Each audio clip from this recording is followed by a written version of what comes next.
I'm guilty of sleeping on myself on a lot of occasions. I ain't gonna front. So I'm guilty of that. Being that happened with T.I., I gotta ask, after graduation, what happened with you and Ye?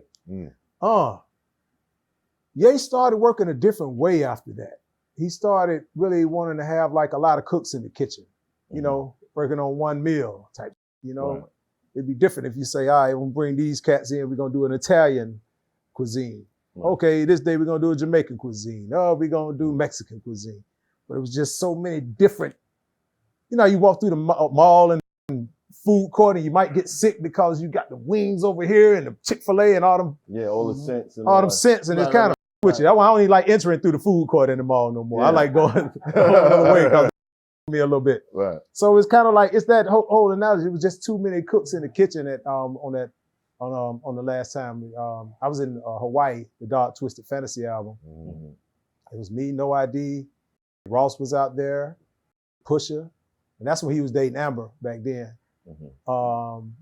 Everybody who you have on the album, you know, me and Bink wasn't out at the same time. I think Bink came out there after me. Right. But and I worked on all of the lights, and we had big crazy horns. I had my drums on there, but and I woke up the next day, my drums wasn't there.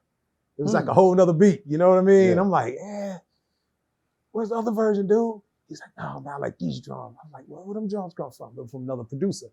So it was kind of like, It was getting cut. Yeah, it changed. I was like, okay, this is how he wanted to produce. Because, you know, on graduation, it was with your pride, man.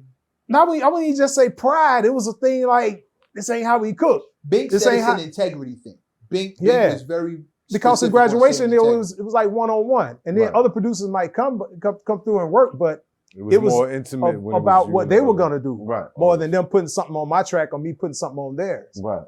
Or if anything, the collaborative effort, like the collaborative effort was between me and Ye during the graduation. That's what I'm saying. So I was so used to working like that, and I thought that's how it was gonna work.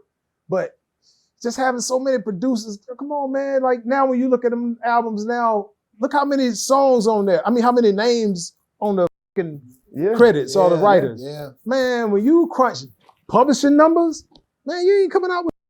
So it was about the money. It was about the money then. Wait, hold on. You can't tell me if your name was on all the lights. You can't tell me you was coming out. Man, listen. How much you made all of the lights? I didn't get, honestly, man, straight up. Big John Platt was like, man, there's so many people on here, man, ain't even worth with this record. Really? Yeah, because so many people. Not just a record. It was all right. How many ways you got but look how many people was on there. Right. It was like, what, about 15, 20 people? Not just producers. We got to think about how many artists and writers was on there. Like, so we are the world now. That might be some nice. Right. But when you just think about all the lights, I think, what, Paul McCartney? It was ain't no telling how much he asked for. For DJ Toomp, it's Paul. And some other big artists than him. I mean, other producers, other artists that was just as well known. But yeah, them numbers didn't come up to nothing, man. Like, yeah, it wasn't the same, bro. And I know things changed, but I think, when you start producing like that, this whole sound changed. It even took away from what he did, from what he does to a certain extent. Right. Because even with Good Life, he started off playing with the Michael Jackson sample, and I tweaked it and tuned it up back to the PYT key so we could really make it a song. Right. So it's like that collaborative effort made more sense, but to have 4 other producers on here and get a snare from him, and like even when we did Good Life, I raised hell when he wanted to get some drums from Timbaland for Good Life. I'm like, man, this song is ready. Like, man, I want to get some drums from Tim. I'm like, bro, I got drums all in this ASR. You've been with them. What's up? So do y'all take that like as a form of disrespect for somebody else touching on your? Yeah, especially if it don't enhance it in any kind of way. And if it enhanced it now, we're like, ooh, shit, yeah, Tim. But it's according to your opinion. It didn't make a difference, bro. It wasn't just, I gotta hear these drums, man. But he ended up using mine. I gotta hear them. But he went over to get him, but he ended up using mine He wound up using Tim drums for Stronger. Yeah, for Stronger. Yeah. He mixed Stronger I think he mixed Stronger like 8 times. Yeah, he had about 10 producers on that. The pressure was on. Yeah. But I think the thing with Kanye, you never worked with, when you made beats, you never in your whole career worked with other producers or Yeah, I had them in the started off. studio? It was me. But I started off with Shadi. It was me and this guy. It was me, Shadi, because he knew how to work the SP12 also. But my other homeboy who I grew up with named Mike Fresh. Mm-hmm. So Mike, like 5 years older than me. So he taught me how to use the SP and I went crazy on it. And that's when we started working together. So yeah, just working and collabing, building with a producer and actually doing it together is one thing.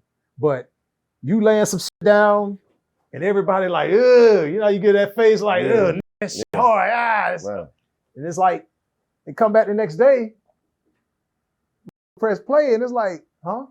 Well, you know, Ye be on his, but ain't Ye the only child? And I respect that. He be on his Jesus thing, so maybe I respect. I think it's everybody to be humble. I think it's deeper than that. Say it again. I think it's deeper than what you say. Because Ye is the only child, right? Yeah, that plays a major part. Right? So too. Ye being the only child, being somebody who's in the basement creating music, then getting out, working with local acts, started rapping, wanted people to look past him just for the beats and his rap career. Now he gets the opportunity, gets the bread, and he's able to say, I'm gonna create my own family. Every time I make a project, I'm gonna create my own family. I'm like, you know, subconsciously on some psychological shit, I'm the only child. Right. So with my creativity, I'm able to share it. I'm able to say, yo, Math, come in, give me some lyrics. Mac, come in, that's give dope. me some positive stuff to say. Yo, That's Big, dope. come in, give me the God stuff. Yo, you yeah, because I think Quincy Jones, you know, you had a few people who played a part in Off the Wall. You see how when you create, it's the same thing. You bring all kinds of elements. If you're creative and you in a room in the studio with me, you gonna do something. Yeah, right. But okay. If you laid your verse, left, came back to the studio the next day, and in place of one line, somebody replaced one of your lines with a different line because they thought that line was better than the one you came. Oh, that gonna lose his Listen, mind. no. Oh, they fuck around and edit one of your. They might edit out what he if did. It's hot. Yeah, if it's hotter than what he did, he gonna be I'm like, gonna keep it. I'm loyal to the jam. what if one of your main punchlines in a song was chopped out just to chop it and make a radio version? You'd be like, hey man, y'all gotta fix that shit. That line right there was an important part of this song. Now that y'all want to make it 3 minutes and 25 seconds, y'all done chopped that part off. We got to go back and fix that shit. And you didn't know about it. You're gonna want that. You're gonna want that line in that. You gotta. Nah, I'm a little different because I stopped working on my solo project to work on the whole NYB project. So I don't feel that way. I feel like it's about the greater good. You know what I mean? No, I think that's the difference. You agreed. You're agreeing. Oh, if somebody just did it. He's saying he just went. Oh, nah, you gotta get punched in the face. You gotta get punched in the face.